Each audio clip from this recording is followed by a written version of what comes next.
Hujan turun seperti langit sedang menangis bagi kerajaan Yan. Malam itu, gerbang selatan diterangi obor-obor istana. Api bergetar ditiup angin, memantulkan bayangan tombak dan baju zirah prajurit yang mengepung kediaman Jenderal Agung Li.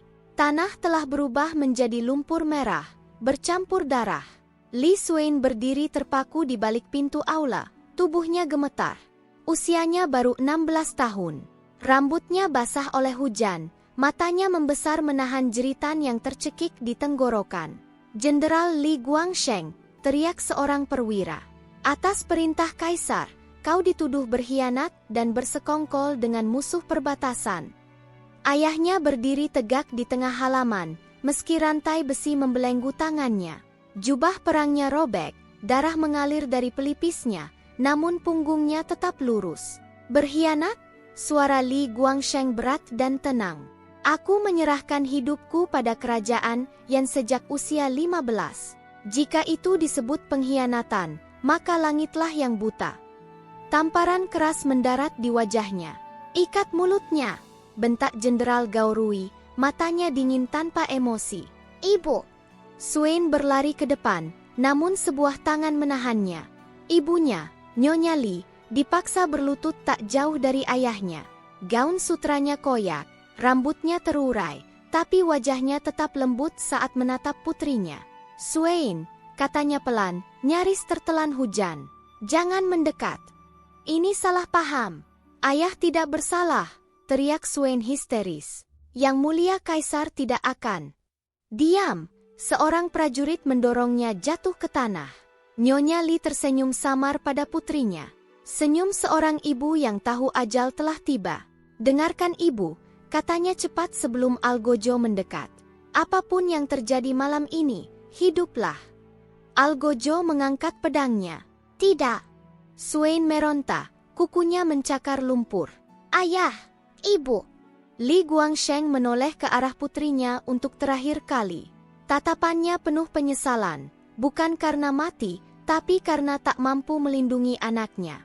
"Xuan," katanya lantang, "ingat nama keluarga kita. Jangan pernah tunduk pada ketidakadilan." Pedang jatuh. Darah menyembur, panas dan kejam, menciprat ke tanah dan pakaian prajurit. Kepala Jenderal Li menggelinding, berhenti tepat di depan genangan air hujan. Xuan menjerit. Jeritan yang menusuk malam, namun segera teredam ketika pedang kedua terangkat. "Ibu!" Suaranya pecah. Nyonya Li menutup mata. Bibirnya bergerak, seolah berdoa. Satu tebasan. Dunia Xuan runtuh. Suara hujan berubah menjadi dengung panjang. Ia tidak lagi merasakan dingin, tidak merasakan sakit saat seseorang menyeretnya berdiri. "Anak ini juga bagian dari klan Li," kata Gao Rui datar. "Hapus semuanya." Seorang prajurit mengangkat tombak, tapi tiba-tiba ledakan kecil terdengar dari sisi timur halaman. Api membubung, kuda meringkik liar. "Kebakaran!" teriak seseorang. Kekacauan pecah seketika. Dalam hiruk-pikuk itu, Xuan terlepas. Ia berlari tanpa arah, air mata bercampur hujan membutakan pandangannya. Di belakang, teriakan dan suara pedang saling beradu.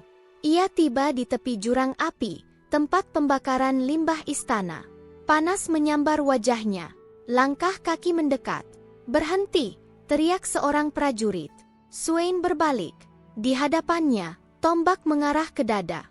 Di belakangnya, api menyala menganga seperti mulut iblis. Ia teringat senyum ibunya. Terakhir kata ayahnya, "Hiduplah." Xuan menutup mata. "Untuk keluarga Li," bisiknya. Lalu ia melompat. Tubuhnya jatuh ke dalam cahaya merah dan asap hitam.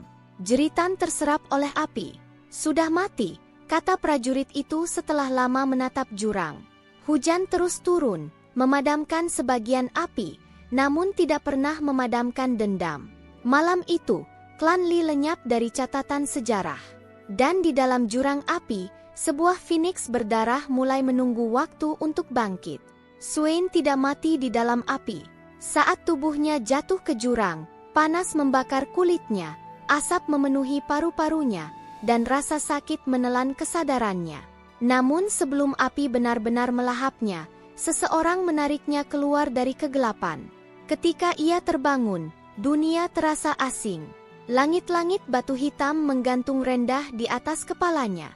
Bau darah, obat pahit, dan tanah lembab bercampur di udara. Seluruh tubuhnya terikat perban, rasa nyeri menyiksa setiap tarikan napas. "Kau masih hidup," suara lelaki terdengar dari sisi bayangan. Datar, tanpa emosi. Swain berusaha bangkit, tapi gagal. Air mata mengalir tanpa ia sadari.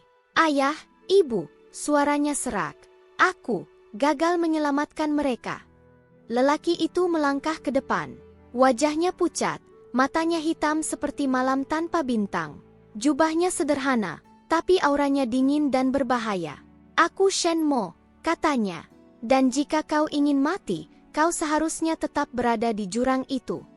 Swain menoleh, amarah tiba-tiba menyala di balik kesedihan. "Kenapa kau menyelamatkanku?" tanyanya gemetar. "Untuk apa hidup, jika semua sudah mati?" Shen Mo menatapnya lama, seolah menilai sebuah benda rusak. "Karena orang mati tidak bisa membalas dendam." Kata-kata itu menusuk lebih tajam dari pisau. Hari-hari berikutnya berlalu tanpa cahaya matahari. Dunia bawah tanah, markas sekte Heiying, menjadi penjara sekaligus rahim baru bagi Swain. Ia disembuhkan bukan dengan kelembutan, melainkan dengan paksaan. Rasa sakit dijadikan bagian dari hidupnya. Ketika ia mampu berdiri, Shen Mo menyeretnya ke aula latihan. "Menangis tidak akan menghidupkan keluargamu," katanya dingin. "Jika kau ingin keadilan, kau harus cukup kuat untuk merebutnya." Ia dilemparkan sebilah belati. "Tunjukkan kebencianmu." Swain menggenggam belati itu dengan tangan gemetar. Awalnya, ia jatuh berkali-kali. Tubuhnya kurus, napasnya pendek. Setiap kegagalan dibayar dengan hukuman, dingin, lapar, dan luka baru. Ia belajar bahwa racun tidak selalu membunuh dengan cepat. Bahwa senyum bisa lebih mematikan daripada pedang. Bahwa kebohongan yang diulang cukup lama akan menjadi kebenaran. "Tanganmu ragu," kata Shen Mo suatu malam, saat Swain gagal menusuk sasaran kayu. "Ragu adalah kemewahan orang yang masih punya sesuatu untuk dilindungi."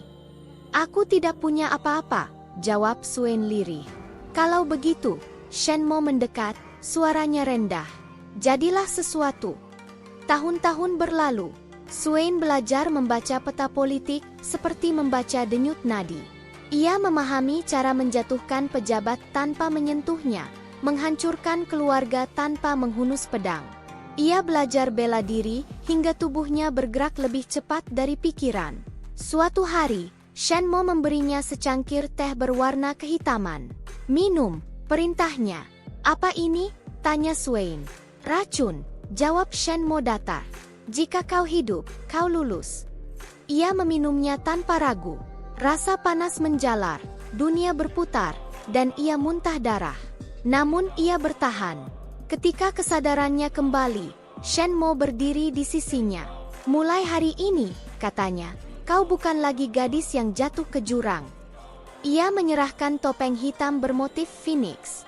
"Namamu mati bersama keluargamu. Yang tersisa hanyalah senjata." Swain menatap pantulan dirinya di bilah belati. Mata yang dulu penuh air mata kini kosong dan dingin. "Aku tidak ingin hidup bahagia," katanya pelan. "Aku hanya ingin mereka membayar." Shen Mo mengangguk perlahan. "Bagus. Phoenix sejati lahir dari abu dan dendam." Di kedalaman tanah, jauh dari istana dan cahaya, hati Li Swain membeku sepenuhnya. Yang tersisa hanyalah api yang menunggu saatnya membakar dunia. Ibu kota yang tidak berubah. Gerbang-gerbang emas masih menjulang, pasar masih riuh, dan istana tetap berdiri megah. Seolah darah yang pernah mengalir di gerbang selatan hanyalah mimpi buruk yang tak pernah terjadi. Tidak seorang pun mengingat keluarga Li. Atau mungkin, semua memilih untuk lupa. Di tengah keramaian itu, seorang wanita berjubah abu-abu memasuki kota. Namanya Nyonya Su. Ia adalah tabib pengelana yang dipanggil ke istana karena keahliannya mengobati penyakit aneh yang tak mampu disembuhkan tabib kekaisaran. Wajahnya biasa saja, suaranya lembut, Tatapannya menunduk penuh hormat. Tidak ada yang mengenali gadis yang dulu menjerit di bawah hujan darah. Namun di balik lengan bajunya, bekas luka bakar masih ada. Para pejabat mulai jatuh satu persatu. Awalnya, Menteri Keuangan Liu jatuh sakit. Tubuhnya membengkak, kulitnya membiru, dan setiap malam ia berteriak kesakitan, seolah ada ribuan jarum menusuk organ dalamnya. Nyonya Su dipanggil. Penyakit lama yang kambuh, katanya tenang. Jika Yang Mulia masih ingin hidup, kurangi keserakahan. Menteri Liu tertawa lemah. 3 hari kemudian, ia mati di atas tumpukan emas. Lalu giliran Wakil Menteri Ritual, Yao An. Ia terpeleset di aula istana dan patah lehernya. Semua orang bilang lantai licin karena hujan. Tak ada yang memperhatikan aroma aneh di alas sepatunya, racun yang membuat otot lumpuh sesaat. Istri Yao An menangis histeris. Swain menatap dari balik tirai, ekspresinya tak berubah. Mereka mati terlalu mudah, bisik Lin Qiao suatu malam. Ini baru permulaan, jawab Swain dingin. Ia tidak membunuh mereka dengan pedang. Tidak, itu terlalu jujur. Ia membiarkan keserakahan, ketakutan, dan dosa masa lalu menjadi algojo. Tragedi demi tragedi membuat istana gelisah. Pejabat saling mencurigai. Surat fitnah menyebar. Aliansi lama retak. Dalam kekacauan itu, Nyonya Su menjadi sosok yang dipercaya. Penyembuh yang selalu datang tepat sebelum kematian, namun tak pernah bisa disalahkan. Suatu malam, target kecil pertamanya tiba. Zhang Wen, sekretaris arsip lama, pria yang menandatangani dokumen tuduhan makar keluarga Li. Ia bukan tokoh besar, hanya pion. Tapi pion juga menodai papan catur. Zhang Wen memanggil Nyonya Su karena batuk darah. Tabib, aku sering bermimpi buruk, katanya gemetar. Tentang keluarga yang dibantai. Hati nuranimu sedang sakit, jawab Swain lembut. Minumlah ini. Ramuan itu harum dan hangat. Malam itu, Zhang Wen terbangun dengan dada terasa sesak. Ia berjalan sempoyongan ke jendela untuk mencari udara, dan jatuh. Keesokan paginya, istana mencatat, bunuh diri akibat tekanan batin. Swain berdiri di balkon, memandang matahari terbit. Satu nama terhapus. Tidak ada sorak kemenangan. Tidak ada air mata. Hanya kepuasan dingin yang mengendap di dadanya. Istana ini akan runtuh, bisiknya pada angin. Bukan karena aku, tapi karena dosa kalian sendiri. Phoenix telah kembali. Dengan wajah palsu dan kematian yang tampak seperti takdir. Istana kekaisaran yang tampak tenang dari luar. Tirai sutra berayun lembut, lonceng angin berdenting halus, dan kolam teratai memantulkan langit musim semi. Namun di balik keindahan itu, retakan mulai menjalar, tak terlihat, tapi mematikan. Dan Li Swain berdiri tepat di pusatnya. Sebagai Nyonya Su, tabib istana yang dipercaya, ia dipanggil menghadap Permaisuri Gao Lianhua untuk pertama kalinya. Aula Feng Hua dipenuhi aroma dupa langka. Sang permaisuri duduk anggun, wajahnya lembut, senyumnya sempurna. Kudengar kau menyelamatkan banyak pejabat, kata Permaisuri Gao sambil menyesap teh. Istana ini membutuhkan orang sepertimu. Swain berlutut rendah. Hamba hanya menjalankan kewajiban. Permaisuri menatapnya lama. Tatapan itu tajam, mata seseorang yang terbiasa mencium bahaya. Matamu, ujar sang permaisuri pelan, tidak seperti tabib biasa. Swain mengangkat wajahnya sedikit. Orang yang sering melihat penderitaan, tidak bisa lagi memiliki mata polos, yang mulia. Senyum permaisuri Gao sedikit menegang, lalu kembali sempurna. Sejak hari itu, Nyonya Su diizinkan keluar masuk istana dalam. Sebuah kehormatan, sebuah pintu neraka. Benih pertama ditanam di paviliun anggrek. Selir Mei, wanita cantik dengan suara lembut dan ambisi besar, sering jatuh sakit. Swain mengunjunginya hampir setiap hari. Yang Mulia tampak lelah, kata Swain sambil meracik ramuan. Apakah permaisuri kembali memanggil Selir Lan? Selir Mei menggenggam selimut. Ia selalu dipanggil lebih dulu. Selalu. Penyakit hati jauh lebih berbahaya daripada penyakit tubuh. ucap Swain ringan. Jika terus ditekan, bisa meledak. Selir Mei menatapnya. Apa maksudmu? Swain tersenyum samar. Hamba hanya tabib. Namun malam itu, Selir Mei mengirim hadiah mahal kepada Permaisuri. Terlambat. Permaisuri telah menerima hadiah serupa dari Selir Lan sebelumnya. Kecemburuan mulai bersemi. Swain bergerak seperti bayangan. Di paviliun teratai, ia berbisik pada Selir Lan. Selir Mei mengeluh Yang Mulia Permaisuri berat sebelah. Di aula giok, ia berkata pada Selir Jing, Yang Mulia Kaisar tampak lebih sering memanggil Selir Mei akhir-akhir ini. Ia tidak pernah berbohong. Ia hanya memilih kata yang tepat. Dalam waktu singkat, senyum para selir menjadi kaku. Jamuan makan berubah menjadi ajang sindiran halus. Gaun yang dikenakan sengaja meniru, perhiasan dipamerkan berlebihan. Permaisuri Gao memperhatikan semuanya. Wanita itu berbahaya, katanya suatu malam kepada Pangeran Zhao Yuchen. Yuchen berdiri di dekat jendela, menatap halaman istana.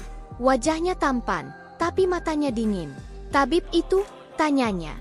Dia terlalu tepat, jawab Permaisuri. Kekacauan selalu mengikuti jejaknya. Yuchen tersenyum tipis. Kekacauan juga sering mengikuti kebenaran. Permaisuri menoleh tajam. Kau mencurigainya. Aku mencurigai siapapun yang tidak takut pada istana, jawab Yuchen tenang. Hari berikutnya, Yuchen memanggil Swain. Aula timur sunyi. Hanya mereka berdua. Nyonya Su, kata Yuchen tanpa basa-basi. Kau tahu apa perbedaan tabib dan algojo? Swain menunduk. Hamba tidak berani menjawab. Algojo membunuh dengan pedang, lanjut Yuchen.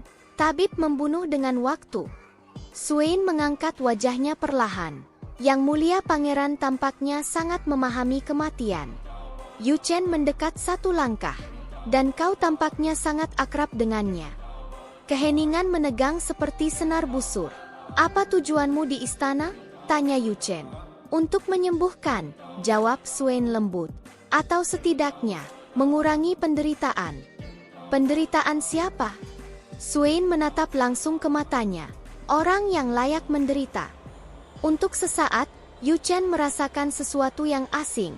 Tekanan dingin di dadanya. Wanita ini tidak gentar. Berhati-hatilah, kata Yuchen akhirnya. Istana bukan tempat bermain api. Swain tersenyum tipis. Hamba hanya berjalan di atas abu yang sudah ada. Retakan pertama pecah seminggu kemudian. Selir Mei menuduh Selir Lan meracuni tehnya. Selir Lan membalas dengan bukti palsu. Permaisuri memihak Selir Lan. Selir Mei dikurung. Tangisan, jeritan, dan sumpah serapah menggema di paviliun anggrek. Swain berdiri di balik tirai, mendengar semuanya. Ini bukan akhir, bisik Selir Mei penuh kebencian saat digiring pergi. Swain hanya menunduk hormat. Malam itu, Pangeran Yuchen memandang istana dari menara pengawas. Wanita itu, katanya pelan pada dirinya sendiri, bukan sekadar tabib. Di bawah cahaya bulan, Swain berjalan sendirian di koridor panjang. Bayangannya terpecah oleh lentera. Ia tahu Yuchen mencurigainya. Ia tahu Permaisuri mulai resah. Dan itulah yang ia inginkan. Istana tidak runtuh oleh serangan dari luar, melainkan oleh retakan dari dalam. Swain menyentuh dadanya. Tidak ada rasa bersalah. Tidak ada ketakutan. Hanya satu pikiran yang dingin dan jernih. Teruslah saling mencabik. Aku hanya perlu menunggu. Phoenix berdarah telah memasuki sarang naga. Dan istana mulai retak. Ibu kota yang terbangun dengan bau ketakutan. Pagi itu, lonceng istana dibunyikan 3 kali. Tanda pemanggilan darurat Dewan Kekaisaran. Para pejabat bergegas mengenakan jubah resmi. Wajah-wajah mereka pucat. Keringat dingin mengalir di pelipis meski udara musim semi sejuk. Nama yang beredar dari lorong ke lorong hanya satu. Gao Rui. Jenderal Gao Rui. Pahlawan perang perbatasan. Adik Permaisuri Gao Lianhua. Tangan kanan kaisar dalam pembersihan pengkhianat bertahun-tahun lalu.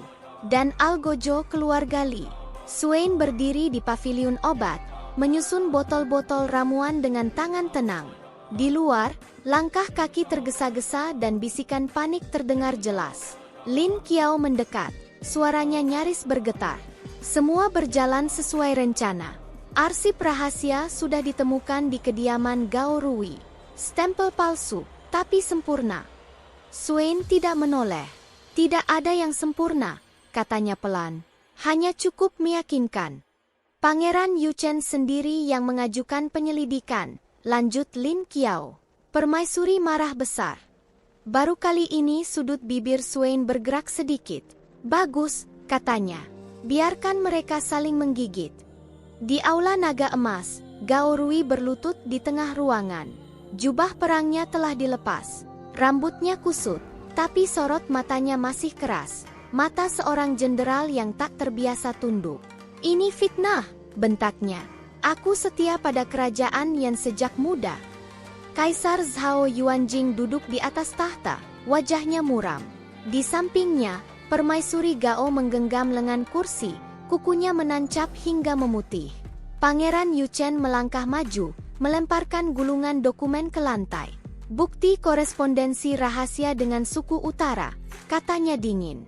Dan rencana kudeta menggunakan pasukan perbatasan. Stempelmu ada di setiap surat. Gao Rui menatap dokumen itu.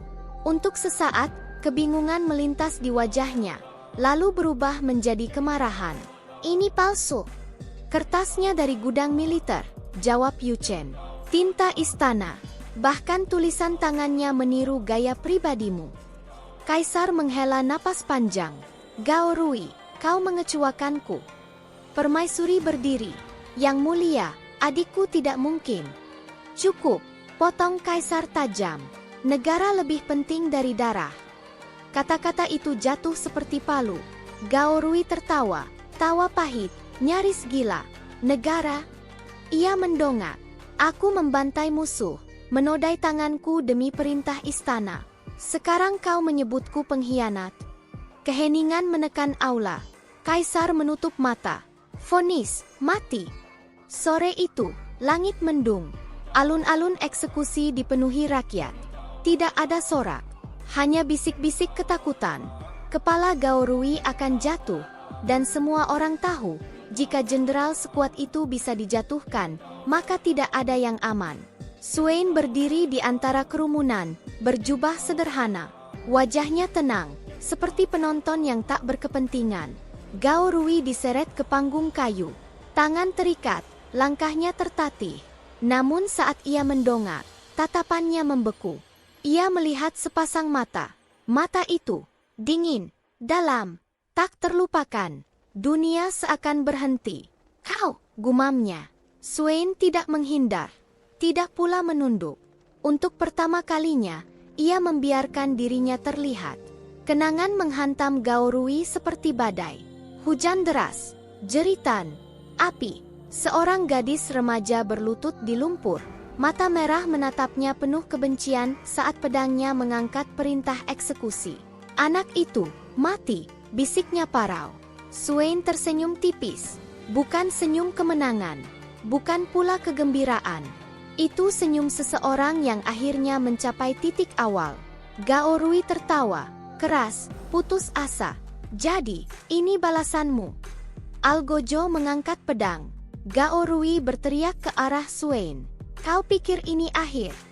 Istana ini penuh darah. Kau hanya membuka pintu neraka. Swain menjawab tanpa suara.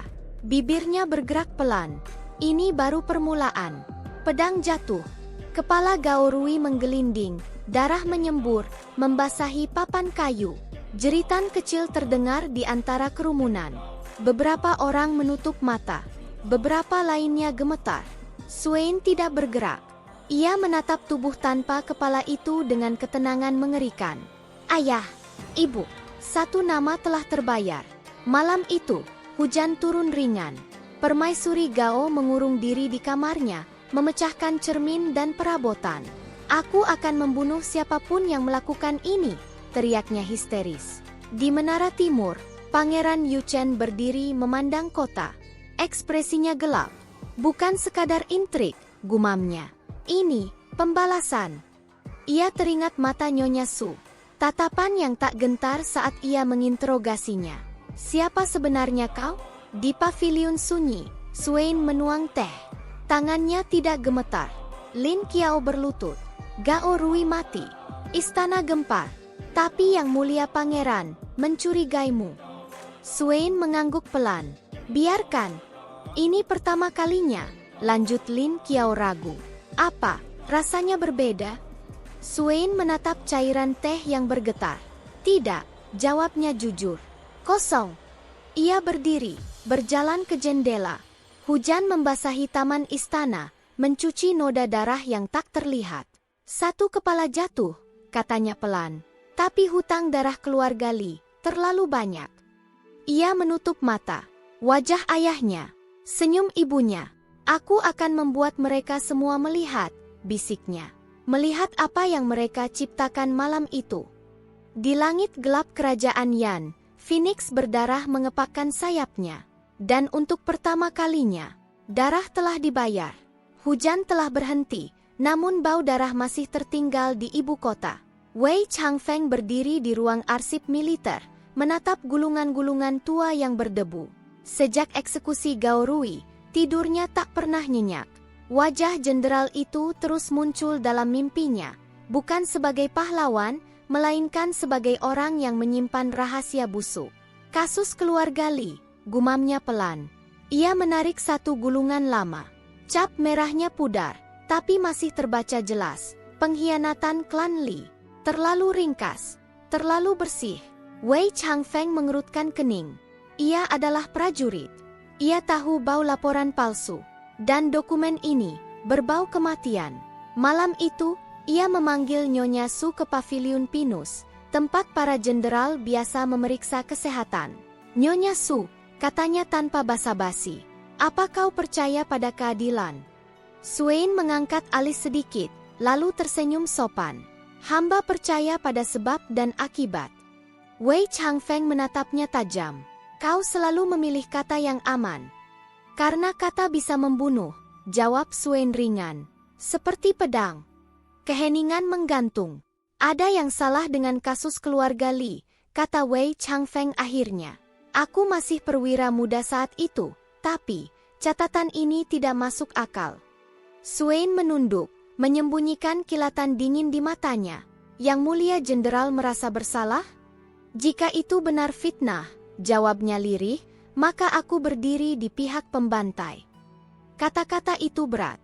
Swain menghela napas pelan. Rasa bersalah adalah penyakit, katanya. Dan seperti penyakit lain, bisa dimanfaatkan. Wei Changfeng tersentak. Apa maksudmu? Swain mendekat satu langkah.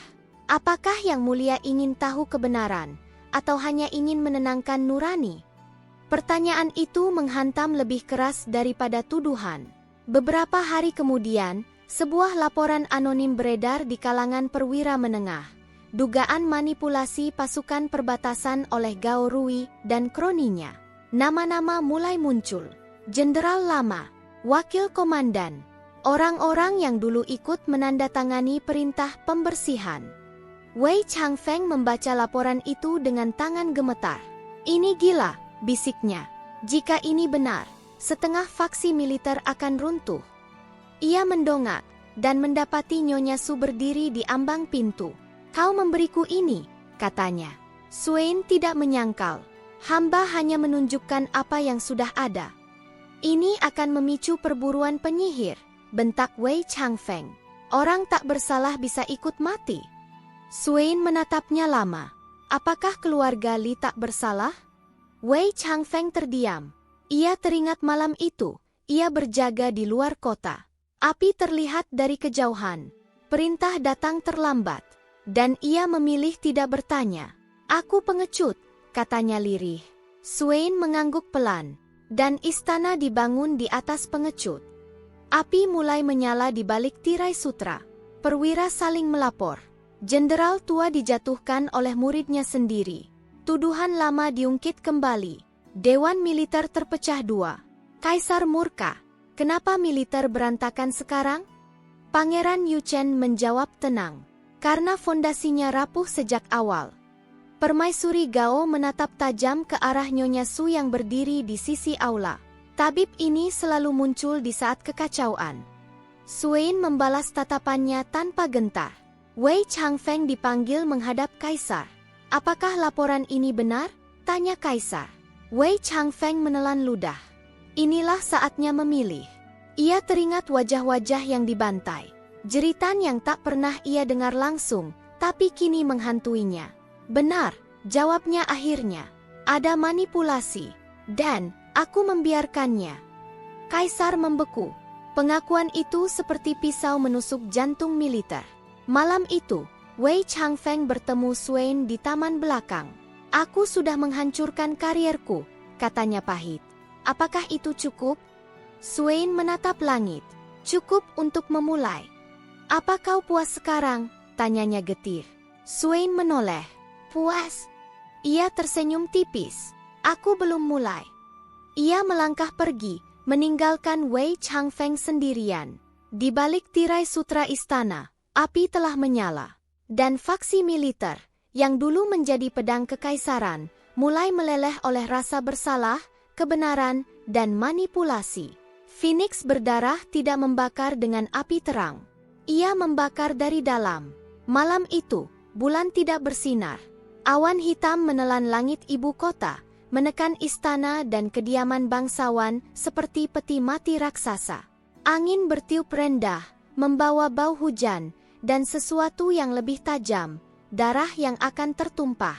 Di kediaman keluarga Gao, lentera-lentera masih menyala. Mereka tidak tahu, atau mungkin mereka tidak pernah percaya bahwa balasan benar-benar akan datang. Di atap-atap gelap, bayangan bergerak tanpa suara. Heiying telah tiba. Suin berdiri di puncak bangunan utama, jubah hitamnya menyatu dengan malam. Topeng Phoenix berdarah menutupi wajahnya. Di bawahnya, lebih dari 30 anggota Heiying berlutut, menunggu satu isyarat. Tidak ada teriakan perang. Tidak ada sumpah setia. Hanya satu perintah yang disampaikan dengan suara pelan, dingin, dan mutlak. Tidak satu pun keluarga Gao dibiarkan hidup. Tidak ada yang bertanya. Tidak ada yang ragu. Isyarat tangan turun. Malam pecah. Penjaga pertama mati tanpa suara. Urat lehernya terpotong bersih sebelum ia sempat mengedip. Tubuhnya ditarik ke bayangan. Darahnya diserap tanah. Pintu-pintu dibuka dari dalam. Racun ditebarkan ke sumur kecil. Anjing penjaga mati dengan busa di mulut sebelum sempat menggonggong. Di paviliun timur, seorang pelayan perempuan terbangun karena suara langkah. Ia membuka mulut untuk berteriak. Pisau menancap di tenggorokannya. Ia mati sambil menatap mata pembunuhnya. Mata yang tidak memancarkan kebencian, hanya kepastian. Suin melangkah masuk ke aula utama. Di sanalah para anggota inti keluarga Gao berkumpul, tertidur dalam rasa aman palsu. Paman, sepupu, ipar, orang-orang yang hidup dari darah yang ditumpahkan malam hujan bertahun lalu. Ia berhenti di depan satu kamar. Gao Ming, keponakan permaisuri. Saat pembantaian keluarga Li, dialah yang tertawa sambil memerintahkan pembakaran gerbang belakang. Suin mendorong pintu perlahan. Gao Ming terbangun, matanya menyipit. Si! Tangannya terpotong sebelum kata itu selesai. Jeritan menggema. Akhirnya, "Hei, tolong!" Suin menutup pintu. "Apa kau ingat?" tanyanya tenang, sambil berjalan mendekat. "Gadis kecil yang kau tendang ke lumpur?" Gao Ming menggigil. Darah menyembur dari pergelangan tangannya. "Kau, siapa kau?" Suin melepas topengnya. Wajah itu tidak berubah. Lebih dewasa, lebih dingin. Tapi mata itu, mata yang sama. Wajah Gao Ming runtuh. "Kau hidup." "Sayangnya," jawab Suin. Ia menusukkan pisau ke paha Gao Ming, perlahan, dalam. "Bukan untuk membunuh." "Berapa orang yang kau bakar malam itu?" tanyanya. Aku hanya menjalankan perintah." Pisau diputar. "Perintah siapa?" "Kakakku, permaisuri, Gao Lianhua." Suin tersenyum tipis. "Bagus." Pisau kedua menembus jantung. Gao Ming mati dengan mata terbuka. Jeritan mulai memenuhi kompleks. Keluarga Gao terbangun dalam kepanikan. Anak-anak ditarik dari tempat tidur. Wanita-wanita menjerit memohon ampun. Tidak ada ampun. Heiying bergerak sistematis. Mereka tidak membunuh dengan kemarahan, melainkan dengan efisiensi. Satu keluarga, satu malam, satu penghapusan. Seorang pria tua berlutut, menghantam lantai dengan kepala. Aku tidak tahu apa-apa. Aku tidak ikut. Anggota Heiying menoleh ke Swain. Swain mendekat, menatap pria itu lama. Namamu ada di daftar persetujuan, katanya dingin. Itu cukup. Pedang jatuh. Api mulai membakar paviliun barat. Langit memerah. Asap mengepul tinggi. Jeritan terdengar sampai jalan utama. Penduduk kota terbangun, menatap ke arah kediaman Gao dengan ketakutan. Terjadi apa itu? Pemberontakan? Serangan musuh? Tidak ada yang berani mendekat. Karena mereka melihat sosok hitam berdiri di atap, diterangi api, seperti dewa kematian. Di istana, Kaisar Zhao Yuanjing terbangun oleh suara lonceng darurat. Apa yang terjadi? Bentaknya. Seorang kasim berlutut gemetar. Kediaman keluarga Gao diserang. Tidak ada yang selamat. Kaisar membeku. Permaisuri Gao, yang baru saja masuk, mendengar kalimat itu. Apa maksudmu? Suaranya bergetar. Api membakar seluruh kompleks. Semua anggota keluarga mati. Permaisuri menjerit. Jeritan yang tidak indah, tidak anggun. Jeritan seorang wanita yang kehilangan segalanya. Siapa? Siapa yang berani? Kaisar mundur satu langkah. Ia sadar. Ini bukan pemberontakan biasa. Ini pembalasan. Di tengah api, Swain berdiri memandang kehancuran. Lin Qiao mendekat, wajahnya pucat. Tidak ada yang tersisa. Swain mengangguk. Bersih, katanya. Tapi ini terlalu terang, kata Lin Qiao. Seluruh ibu kota akan gempar. Memang itu tujuannya, jawab Swain dingin. Ia menatap api yang memakan rumah Gao. Balas dendam tidak selalu harus diam-diam. Keesokan paginya, ibu kota yang lumpuh. Pejabat menutup pintu. Keluarga bangsawan mengirim anak-anak mereka keluar kota. Pasukan berpatroli tanpa arah. Ketakutan lebih besar daripada disiplin. Di aula istana, Kaisar berteriak, "Temukan mereka! Tutup semua gerbang! Bunuh siapapun yang terlibat!" Pangeran Yuchen berdiri diam. "Yang mulia," katanya pelan, "ini bukan satu kelompok biasa. Ini pesan." "Pesan apa?" Yuchen menatap lantai. Bahwa istana kehilangan kendali. Permaisuri Gao duduk terkulai, mata kosong. Mereka semua mati, semua. Ia mendongak tiba-tiba. "Nyonya Su." Nama itu jatuh seperti racun. Di paviliun sunyi, Swain mencuci tangannya. Air berubah merah, lalu jernih kembali. Lin Qiao menatapnya ragu. Apakah ini cukup? Kejam? Swain mengangkat wajahnya. Kejam? Ia tertawa pelan, tanpa humor. Mereka mati dalam satu malam. Keluargaku mati dalam jeritan dan hujan. Ia menatap jendela. Ini bukan kejam. Ini seimbang. Di luar, ibu kota bergetar. Dan untuk pertama kalinya sejak naik tahta, Kaisar Zhao Yuanjing menyadari satu hal mengerikan. Ia bukan lagi penguasa tunggal atas hidup dan mati. Di balik tirai kekuasaan, Phoenix berdarah telah menyalakan neraka. Dan kerajaan mulai terbakar. Aula emas kekaisaran yang belum pernah sesunyi ini. 100 pilar naga berdiri megah, disinari cahaya pagi yang pucat. Tirai sutra kuning menggantung berat, seakan ikut menahan napas. Para pejabat berbaris rapi di kiri dan kanan, namun tak seorang pun berani mengangkat kepala sepenuhnya. Malam pembantaian keluarga Gao telah mengoyak rasa aman istana. Dan hari ini, Kaisar Zhao Yuanjing memanggil sidang agung. Bawa tabib itu masuk. Suara Kaisar menggema, terdengar keras, namun rapuh. Pintu aula terbuka. Nyonya Su melangkah masuk. Langkahnya tenang, terlalu tenang. Ia mengenakan jubah putih sederhana. Rambutnya disanggul rendah tanpa perhiasan. Wajahnya tak menunjukkan rasa takut. Setiap langkahnya bergema di lantai batu giok, seperti ketukan palu menuju ajal. Pangeran Zhao Yuchen berdiri di sisi kanan tahta. Matanya menajam sejak sosok itu muncul. Benar saja, pikirnya. Dia tidak gemetar. Berlutut, perintah seorang Kasim. Swain berhenti. Untuk pertama kalinya sejak memasuki istana, ia tidak berlutut. Bisikan terkejut menyebar seperti riak air. Berani sekali, bentak seorang menteri. Kaisar menyipitkan mata. Nyonya Su, kau lupa posisimu. Swain mengangkat wajahnya perlahan. Tidak, katanya jernih. Hamba hanya tidak lagi perlu berlutut. Keheningan jatuh seperti pisau. Penjaga. Kaisar berdiri setengah bangkit. Tangkap wanita ini. Tidak ada yang bergerak. Para penjaga istana berdiri kaku. Mata mereka kosong.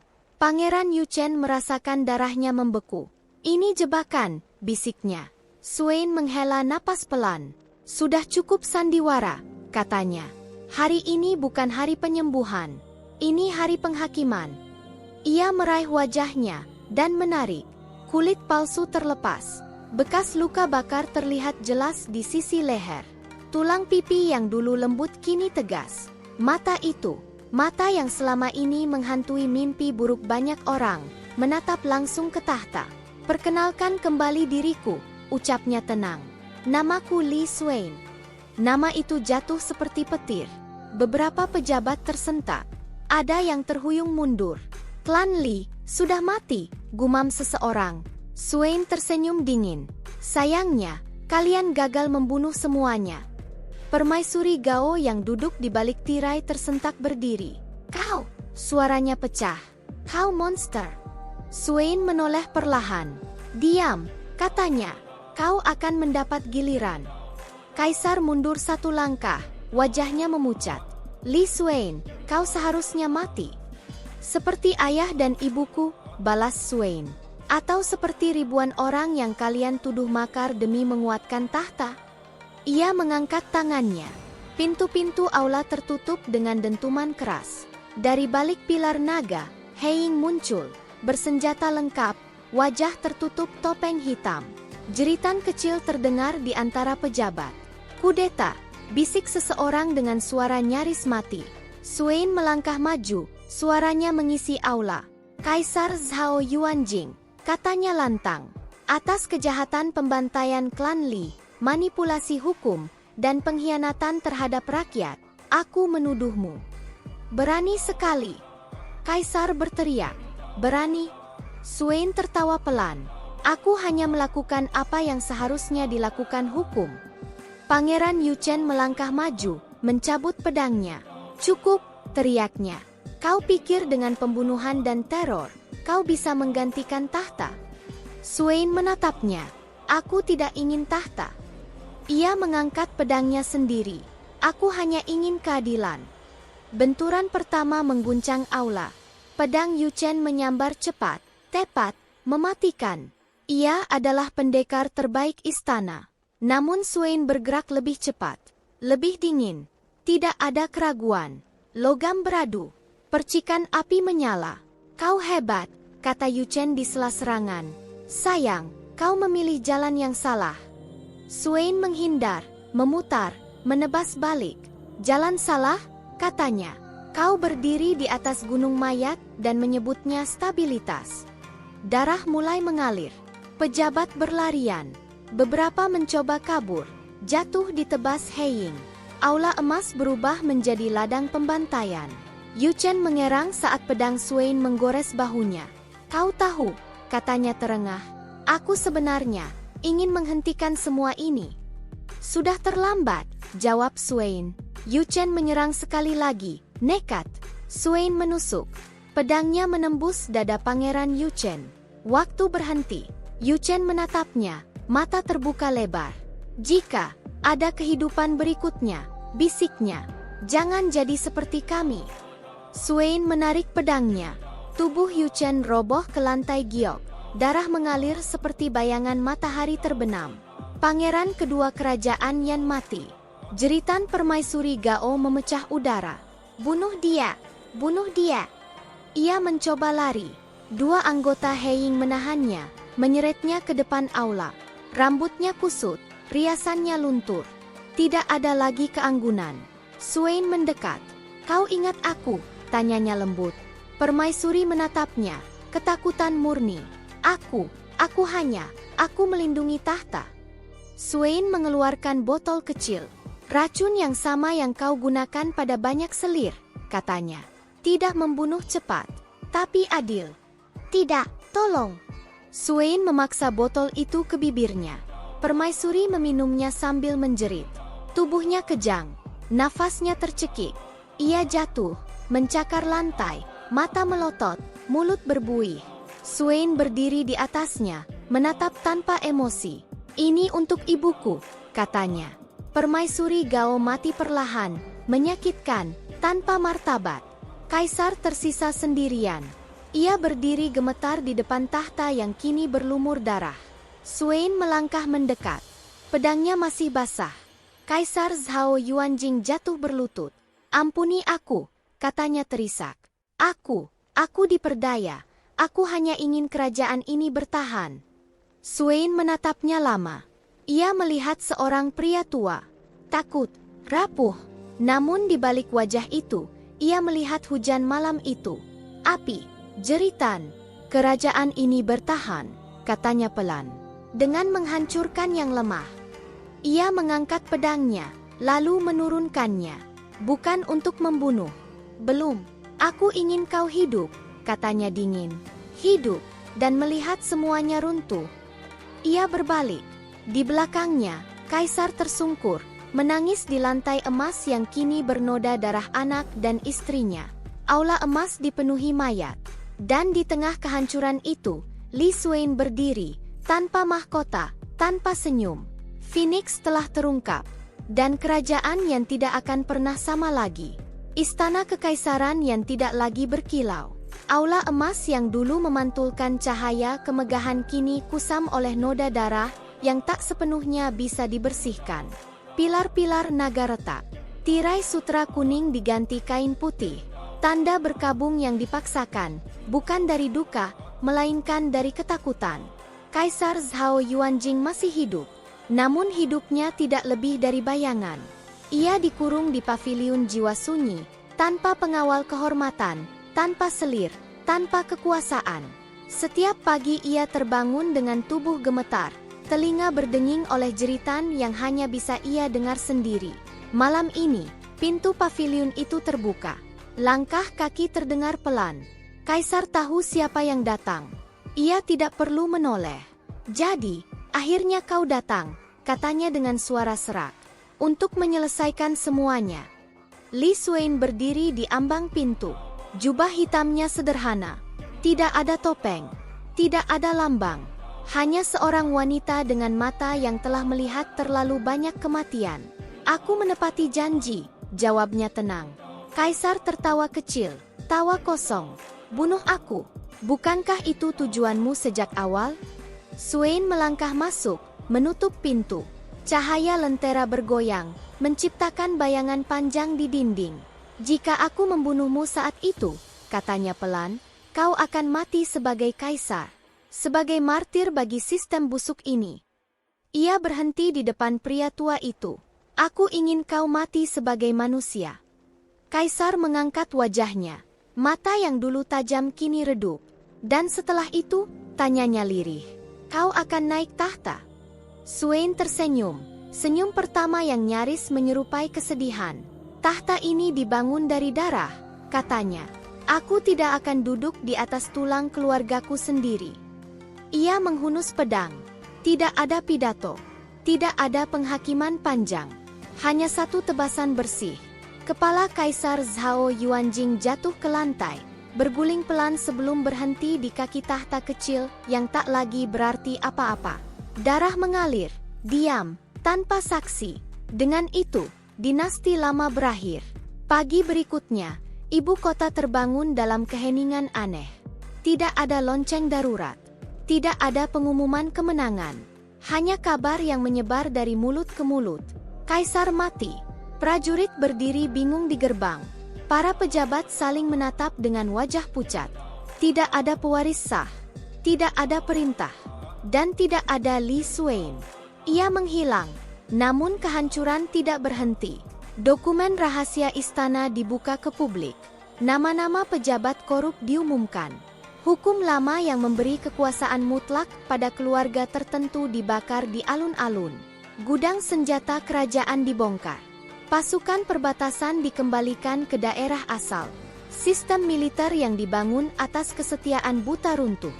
Tidak ada kaisar baru. Sebaliknya, dewan sementara dibentuk, rapuh, penuh konflik, namun bebas dari satu tangan absolut.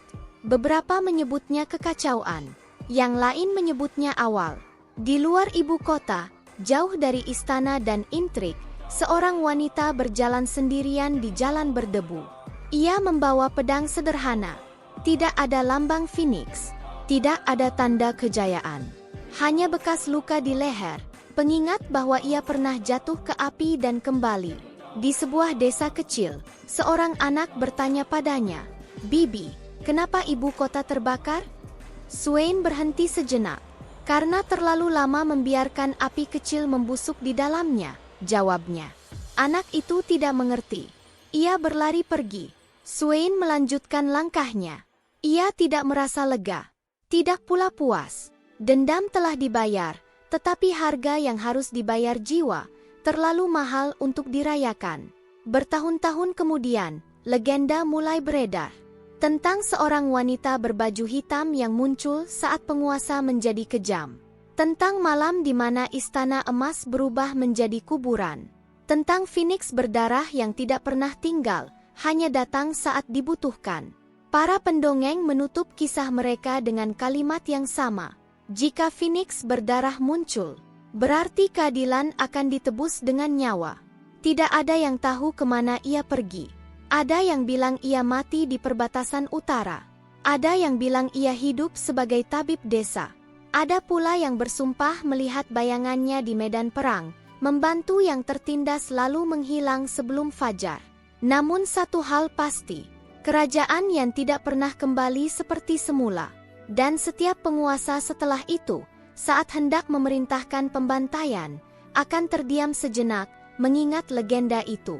Takut, bukan pada pedang, bukan pada pemberontakan, melainkan pada kemungkinan bahwa Phoenix berdarah masih mengawasi. Di suatu tempat, di bawah langit senja, Li Xuan berdiri memandang matahari terbenam. Api di dadanya telah padam. Yang tersisa hanyalah abu dan kesunyian. Musim berganti. Kerajaan yang tidak runtuh dalam satu hari, namun juga tidak pernah benar-benar pulih.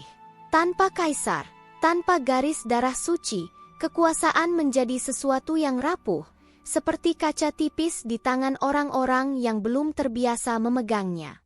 Dewan sementara bersidang hampir setiap hari. Mereka bertengkar, mereka berkompromi, mereka gagal, lalu mencoba lagi. Beberapa kota memberontak. Beberapa jenderal mencoba mengangkat diri sebagai raja kecil. Namun anehnya, setiap kali satu tangan mencoba meraih kekuasaan mutlak, selalu muncul perlawanan, cepat, terorganisir, dan sunyi. Jangan ulangi kesalahan lama, kata orang-orang. Tak ada yang berani menyebut namanya. Namun semua tahu, bayangan itu masih ada. Di sebuah kota pelabuhan selatan, seorang pejabat baru ditemukan mati di kamar tidurnya. Tidak ada luka, tidak ada racun, hanya secarik kertas di meja. Hukum tidak untuk diperjualbelikan.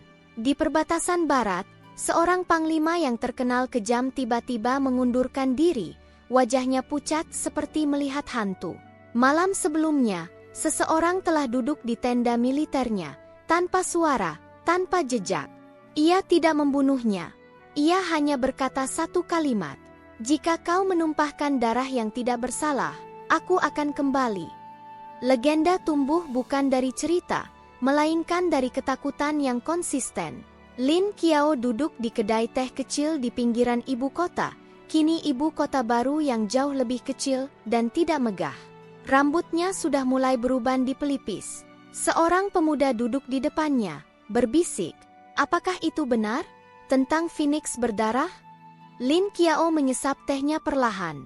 Legenda selalu dibesar-besarkan, katanya datar. Jadi dia tidak pernah ada? Lin Qiao menatap keluar jendela, ke arah jalan panjang yang menghilang di balik kabut. Ada, katanya pelan, tapi dia tidak ingin dikenang. Pemuda itu hendak bertanya lagi, namun Lin Qiao sudah berdiri. Beberapa kebenaran tidak untuk diwariskan. Beberapa nama hanya layak disimpan oleh orang yang sanggup menanggung bebannya. Di utara, salju turun lebih awal tahun itu. Seorang wanita berjubah gelap berjalan menyusuri lereng gunung, menuntun seekor kuda tua. Langkahnya lambat. Tidak lagi seperti pembunuh. Tidak lagi seperti Algojo. Di sebuah desa kecil, ia tinggal selama musim dingin. Ia membantu persalinan, mengobati luka, menguburkan orang mati. Penduduk memanggilnya Tabib Li. Suatu malam, seorang pria mabuk di kedai berkata lantang, "Jika Phoenix berdarah benar-benar ada, dia pasti monster. Membunuh begitu banyak orang." Wanita itu duduk diam di sudut, menatap mangkuk supnya. Seorang petani tua menjawab pelan, "Monster tidak memilih siapa yang diselamatkan." Wanita itu bangkit sebelum perdebatan berlanjut. Di luar, salju turun tanpa suara. Malam itu, ia bermimpi, bukan tentang darah, bukan tentang api. Ia bermimpi tentang halaman rumah lamanya, tentang ayahnya yang membersihkan pedang dengan hati-hati, tentang ibunya yang memanggilnya untuk makan malam. Ia terbangun dengan air mata mengalir pelan. Sudah lama ia tidak menangis. "Maaf," bisiknya pada kegelapan. "Aku tidak bisa membawa kalian kembali." Api di dadanya telah padam, tetapi bekas panasnya tetap tinggal, seperti luka lama yang tidak lagi berdarah, namun masih terasa saat cuaca berubah. Tahun demi tahun berlalu. Kerajaan Yan berubah nama. Wilayahnya menyusut, lalu stabil. Hukum ditulis ulang. Kekuasaan dibagi. Tidak adil, tidak sempurna, tapi tidak lagi mutlak. Di aula pemerintahan baru, tidak ada patung kaisar. Hanya sebuah ukiran kecil di sudut, nyaris tak diperhatikan. Seekor phoenix dengan sayap terlipat. Tanpa nama, tanpa pujian. Suatu sore, seorang gadis kecil mengejar bola kayu hingga ke tepi hutan. Di sana, ia melihat seorang wanita berdiri memandang matahari tenggelam. "Bibi," katanya polos, "kau siapa?" Wanita itu menoleh. Wajahnya tenang, tua oleh pengalaman, bukan usia. "Hanya pengelana," jawabnya. "Kenapa kau sendirian?" Wanita itu tersenyum samar. "Karena beberapa jalan harus ditempuh sendiri." Gadis itu memiringkan kepala. "Apakah kau pahlawan?" Wanita itu terdiam cukup lama. "Aku bukan pahlawan," katanya akhirnya. "Aku hanya seseorang yang tidak membiarkan keburukan berlalu tanpa harga." Gadis itu tidak mengerti, namun ia tersenyum dan berlari pergi. Wanita itu menatap punggung kecil itu hingga menghilang. Di langit senja, awan berwarna merah keemasan. Untuk sesaat, hanya sesaat, bayangan seekor phoenix seolah terpantul di cahaya matahari. Atau mungkin itu hanya imajinasi. Namun bagi mereka yang pernah hidup di bawah tirani, yang pernah kehilangan keluarga tanpa alasan, yang pernah melihat hukum dipelintir menjadi senjata, mereka tahu, jika suatu hari kezaliman kembali berdiri terlalu tinggi, jika darah orang tak bersalah kembali dianggap murah, maka di suatu tempat, seseorang akan mengangkat kepala, dan legenda lama akan berbisik lagi. Jika phoenix berdarah muncul, berarti keadilan akan ditebus dengan nyawa. Wanita itu melangkah pergi, menyatu dengan bayangan. Tidak ada musik penutup, tidak ada sorak kemenangan, hanya langkah kaki yang menjauh, dan dunia yang, untuk pertama kalinya dalam waktu lama, bernapas sedikit lebih bebas.